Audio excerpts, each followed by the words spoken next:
Hello குட்டீஸ், எல்லாரும் எப்படி இருக்கீங்க? இன்னைக்கு ஒரு சூப்பரான கதை பார்ப்போமா? ஒரு அழகான ஒரு கிராமம். அதுல நிறைய மக்கள் வாழ்ந்துட்டு வந்தாங்க. அதுல ஒரு சிறுவனுடைய கதை தான் நம்ம இன்னைக்கு பார்க்க போறோம். அது ஒரு சின்ன பையன். அவனுடைய பெயர் ராமு. இந்த பையன் ரொம்ப பொறுப்போட எல்லா செயல்களுமே செய்யக்கூடியவனா இருப்பான். அவங்களுடைய அப்பா முட்டை வியாபாரம் செஞ்சு வாழ்ந்துட்டு வராங்க. அவங்களுடைய அம்மா வீட்டில் இருக்கக்கூடிய வேலைகள் எல்லாமே செஞ்சுட்டு வருவாங்க. அவங்க ரொம்ப நடுத்தர குடும்பத்தை சேர்ந்தவங்களா இருப்பாங்க. இந்த ராமுன்ற பையன் ரொம்ப பொறுப்போட எல்லா வேலைகளையுமே செய்வான். அவங்க அப்பாவுக்கு உதவி செய்கிறதா இருந்தாலும் சரி, அவங்க அம்மாவுக்கு செய்கிறதா இருந்தாலும் சரி, எந்த வேலை கொடுத்தாலுமே பொறுப்போட செயல்படுவான். தன்னுடைய ஸ்கூலில் இருக்கக்கூடிய வேலையாக இருந்தாலுமே எல்லாத்தையுமே கரெக்டாக செஞ்சு முடிக்கணும் அப்படின்றதுல அவன் கரெக்டாக இருப்பான். இல்லை லீவ் எப்பெல்லாம் கிடைக்குதோ அந்த டைம்லலாம் தன்னுடைய அப்பாவுக்கு ஏதாச்சும் உதவி செய்யணும் அப்படின்னு நினச்சி அவங்களுடைய முட்டை வியாபார வேலைகளையும் இவன் சில நேரத்தில் செய்வான். இந்த மாதிரி தான் அந்த பையன் செயல்பட்டுட்டு வருவான். அப்படி இருக்கும் பொழுது அவனுக்கு ஒரு ஃப்ரெண்டு ஒருத்தங்க இருக்காங்க. நம்மளுக்கெல்லாம் ஸ்கூலில் ஒருத்தவங்க ஃப்ரெண்ட்ஸ் இருக்கிற மாதிரி அவங்களுக்கும் ஒரு ஃப்ரெண்டு இருக்காங்க. அவனுடைய பெயர் சேகர். அந்த சேகர்ன்ற பையன் எப்படின்னா எந்த வேலையுமே பொறுப்போடு செய்யணும்னு நினைக்க மாட்டான். எது சொன்னாலுமே அதில் ஒரு அலட்சியம், அரைகுறை, இந்த மாதிரி தான் அவனுடைய பழக்கங்கள். வேலை செய்வானே ஒழியா அதை முழுமையாக செய்யணும்னு நினைக்க மாட்டான். ஏதோ நம்ம அந்த வேலையை செஞ்சு முடித்தோம் அப்படின்ற கடமைக்கு செய்கிற மாதிரி தான் செய்வான். அப்படி இருக்கும் பொழுது ஒரு நாள் இவங்களுக்கு 2 நாள் லீவ் வருது. சரி, முட்டை வியாபாரம் நம்ம பண்ணுவோம், இந்த லீவில் நம்ம அப்பாவுக்கு ஹெல்ப் பண்ணுவோம்னு நினச்சி இந்த ராமு செய்கிறான்.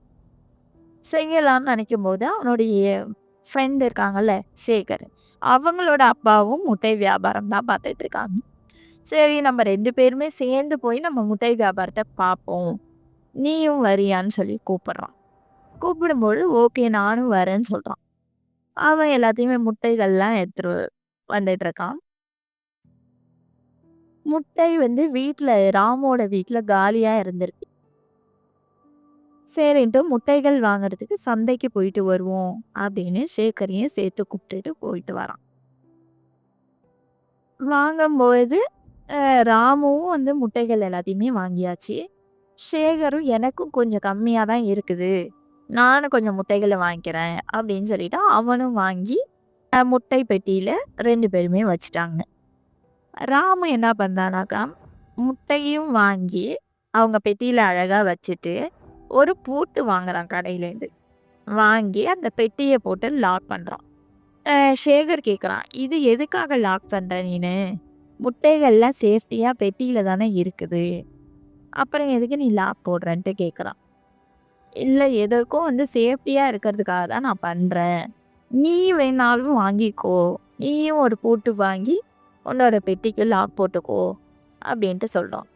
அந்த சேகர் அதுக்கு ரொம்ப அலட்சியமாக, அதெல்லாம் எனக்கு தேவையில்லை, நீ வேணா போட்டு லாக் வாங்கி நீ போட்டுக்கோ, எனக்கு அதெல்லாம் தேவையில்லை, நம்ம வாங்க வேண்டிய வேலை முடிஞ்சிருச்சு, நம்ம கிளம்புவோம் அப்படின்னு சொல்லிட்டு 2 பேரும் கிளம்பி வந்துக்கிட்டு இருக்காங்க.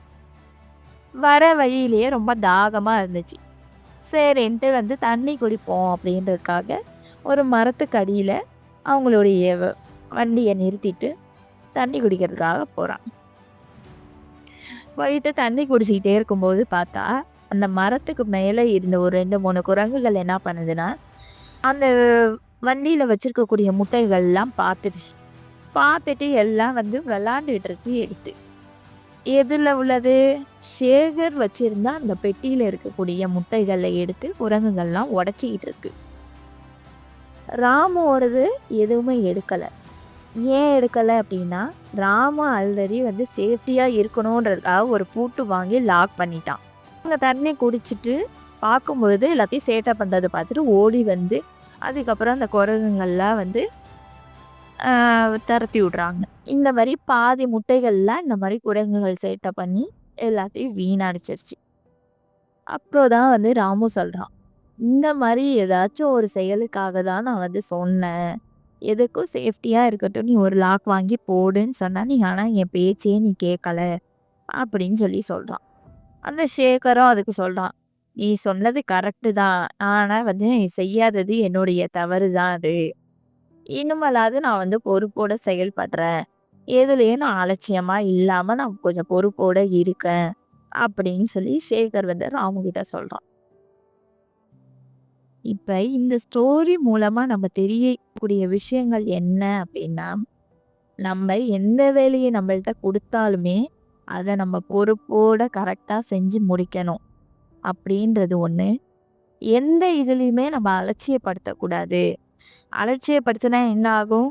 இந்த சேகருக்கு நடந்த மாரியே ஒரு செயல் நம்மளுக்கு நடக்கும். அதனால வீட்ல இருக்கக்கூடிய பெரியவங்க சொன்னாலும் சரி, நம்ம ஸ்கூல்ல டீச்சர்ஸ் நம்மளுக்கு அட்வைஸ் குடுத்தாலும் சரி, நம்ம நல்லதுக்காக தான் எல்லாமே நம்மளுக்கு குடுக்குறாங்க. அப்படின்றத நெனச்சு நம்ம கரெக்ட்டா செயல்பட்டோம்னா, நம்ம கண்டிப்பா ஒரு நல்ல இடத்துக்கு நம்மளால போக முடியும். அப்படின்றது தான் நம்ம இது மூலமா தெரிவிக்கக்கூடிய ஒரு செய்தி. இந்த ஸ்டோரி எல்லாருக்கும் புடிச்சிருக்கும்னு நெனைக்கிறேன்.